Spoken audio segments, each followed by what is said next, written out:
Happy Christmas Eve, my friends. I was getting some things ready for the big day tomorrow, and I found this book that my mom used to read to me, and I thought that I would share it with you.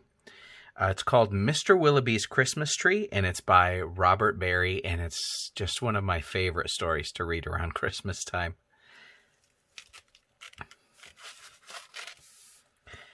Mr. Willowby's Christmas Tree came by special delivery.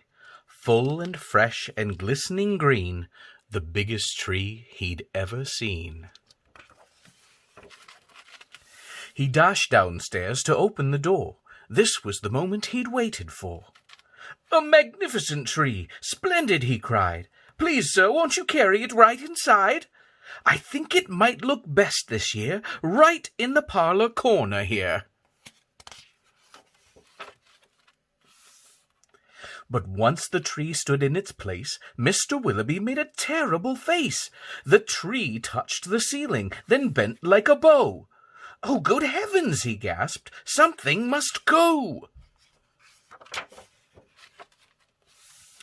Baxter the butler was called on in haste to chop off the top, though it seemed quite a waste. "That's great!" Mr. Willowby cried with glee. "Now we can start to trim my tree." When the trimming was well under way, the top was placed on a silver tray. Baxter said, "I know just who'd be delighted with this Christmas tree," so it was presented to Miss Adelaide, Mr. Willowby's upstairs maid. "Won't this tree be a pretty sight when I have it trimmed later tonight? But the top, oh dear, I'm so afraid, will have to be cut," sighed Miss Adelaide. And so with scissors sharp and long she snipped off the top while she hummed a song.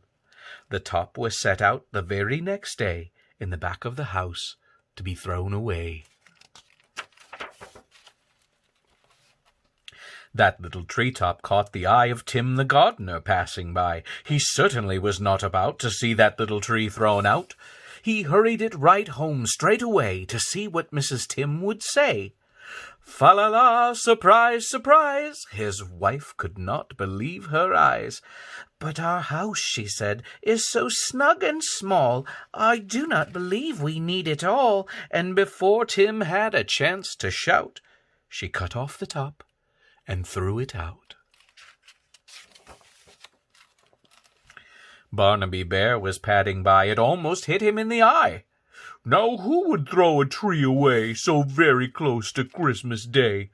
I'll take it home, that's what I'll do. Look, Mama Bear, I've a present for you."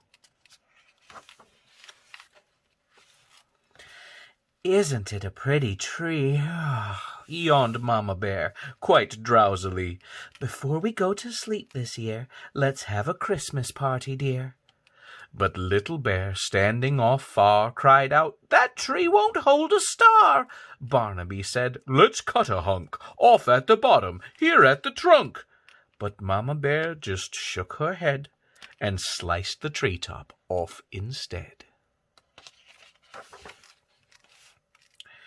"Jolly by golly," Barnaby said with a kick. "Mama, that surely is just the right trick. Let's trim it with bells and honey rings, some berries and tinsel and popcorn on strings." Mama said, "Trim it just as you like. I've got to tidy up for the night. This top we won't need any more. I'll put it just outside the door." Later on that frosty night, Frisky Fox came into sight. He spied the treetop, rubbed his chin, opened his sack, and stuffed the top in.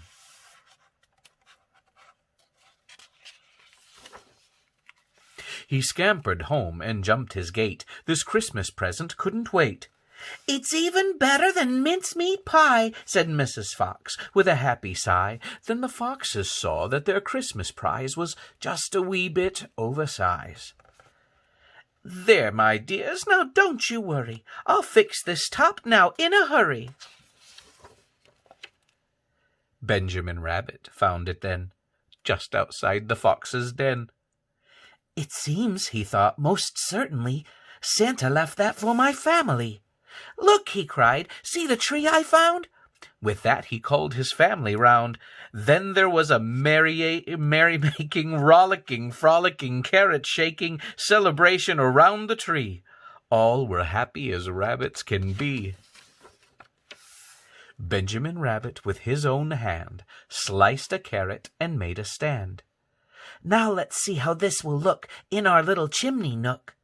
But right away the children cried, "Look, it's leaning off to one side."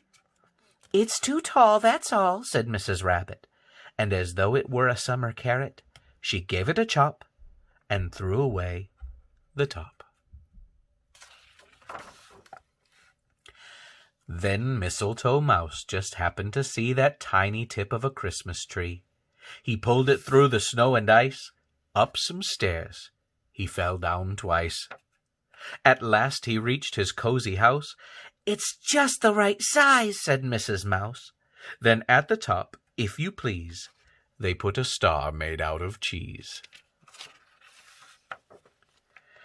Oh, wasn't it grand to have a tree exactly like Mr. Willowby?